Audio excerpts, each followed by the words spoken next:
4 दिन तक चलने वाले छठ पर्व का अवसर है। छठ पर्व से करोड़ों लोगों की आस्था जुड़ी हुई है। हालांकि बिहार, झारखंड और पूर्वी उत्तर प्रदेश में छठ महापर्व प्रमुखता के साथ मनाया जाता है। इस महापर्व में सूर्य देव और छठी मैया की पूजा विधि विधान से की जाती है और ऐसे में इस पर्व के अवसर पर अटल टीवी की टीम ने बातचीत की बिहार से संजीव जी से। तो उन्होंने बताया इस पर्व के महत्व के बारे में, साथ ही उनसे बातचीत की गई पुरानी पेंशन बहाली पर। तो उनका साफ तौर पर यही कहना है कि पुरानी पेंशन बहाली करनी चाहिए सरकार को और पुरानी पेंशन जो है वो कर्मचारियों का हक और अधिकार है और सरकार को इसे देना चाहिए। जो सरकार अभी तक एनपीएस की बड़ाई करती हुई नहीं चूकती थी, अब वही सरकार एनपीएस से यूपीएस पर आ गई है और वो वक्त अब दूर नहीं है जब सरकार यूपीएस से ओपीएस पर भी आ जाएगी। इन कर्मचारियों को पूरा विश्वास है कि बहुत जल्द ही सरकार के द्वारा पुरानी पेंशन को बहाल किया जाएगा और कर्मचारियों के बीच में खुशियां आएंगी। छठ महापर्व के अवसर पर संजीव जी ने सभी कर्मचारियों को छठ महापर्व की काफ़ी सारी बधाइयां दी हैं। इसी के साथ उन्होंने सरकार से भी ये अपील की है कि बहुत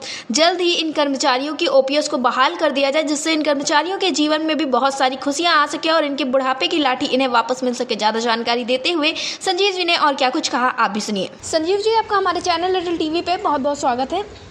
जी बहुत बहुत धन्यवाद। संजीव जी, जैसा कि छठ का महापर्व शुरू हो चुका है, ऐसे में आप ओपीएस के अपने कर्मियों को क्या कुछ कहना चाहेंगे जो ओपीएस से जुड़े हुए जो शिक्षक और कर्मचारी हैं, लगातार ओपीएस के लिए लड़ाई कर रहे हैं, बार बार अपनी आवाज़ को उठा रहे हैं, फिर भी शासन प्रशासन की आवाज़ को नहीं सुन रहा है, तो छठ के महापर्व पर आप अपने साथियों को क्या कुछ संदेश देना चाहेंगे?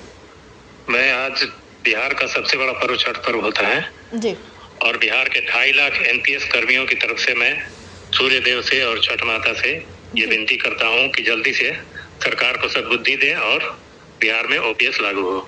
जी संजीव जी, ऐसा देखने को मिला है कि जैसे जैसे चुनाव करीब आ रहे हैं, एक बार फिर से ओपीएस की जो मुहिम है वो तेज होती हुई चली जा रही है। अभी हाल ही में हरियाणा में देखा गया कि जो ओपीएस का मुद्दा है वो जीतता हुआ नजर आया और महाराष्ट्र में भी हाल फिलहाल में चुनाव और कर्मचारी लगातार ये कोशिश कर रहे हैं कि वोट फॉर ओपीएस की मुहिम ज़्यादा से ज़्यादा चलाई जाए और इस बार वही सरकार सत्ता में आए जो कि ओपीएस बहाली की बात करे। तो इस पर आपको क्या कुछ कहना है, क्योंकि अगले वर्ष ही अब बिहार में भी चुनाव है?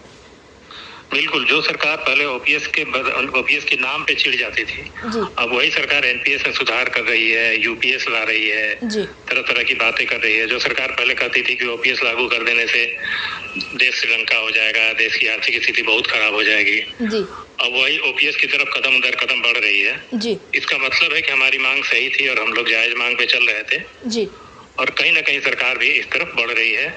मैं उम्मीद करता हूँ कि बहुत जल्द सरकार को ओपीएस पर आना पड़ेगा। जी संजीव जी, अब इसके बाद 15 दिसंबर को एक दिल्ली में महाधिवेशन रखा गया है और जो एक बहुत बड़ा कार्यक्रम माना जाएगा जो कि एनएमओपीएस के अंतर्गत है, विजय बंधु जी के द्वारा ये आयोजित किया गया है। तो उस पर आपका क्या कुछ कहना है? क्या वहाँ से आगे की रणनीति का कुछ पता चल पाएगा? पूरे देश के लोग उस समय जुटेंगे उस सम्मेलन में और वहाँ हम लोग तय करेंगे कि हमारी आगे की रणनीति क्या होगी ताकि जल्द से जल्द हम लोग ओपीएस लागू करवा सकें। जी संजीव जी, जो सरकार अभी तक एनपीएस की अच्छाइयाँ गिना रही थी, लगातार कह रही थी कि एनपीएस कर्मचारियों के लिए अच्छी है, वही सरकार अब एनपीएस से यूपीएस पे आ गई है। इस पर आपका क्या कुछ कहना है? एनपीएस की बड़ाई कर रही थी, एनपीएस की अच्छाइयाँ गिना रही थी, अब यही सरकार एनपीएस की बुराइयाँ गिनाते हुए यूपीएस की अच्छाइयाँ गिना रही है। जी, और वो दिन दूर नहीं जब ये सरकार यूपीएस को ही बदलकर ओपीएस की अच्छाइयाँ पे वापस आ जाएगी। और ओपीएस का कोई विकल्प नहीं है, सरकारी सेवकों के लिए ओपीएस का कोई विकल्प नहीं है। जी संजीव जी, अटल टीवी से जुड़ने के लिए बहुत बहुत धन्यवाद। बिल्कुल धन्यवाद।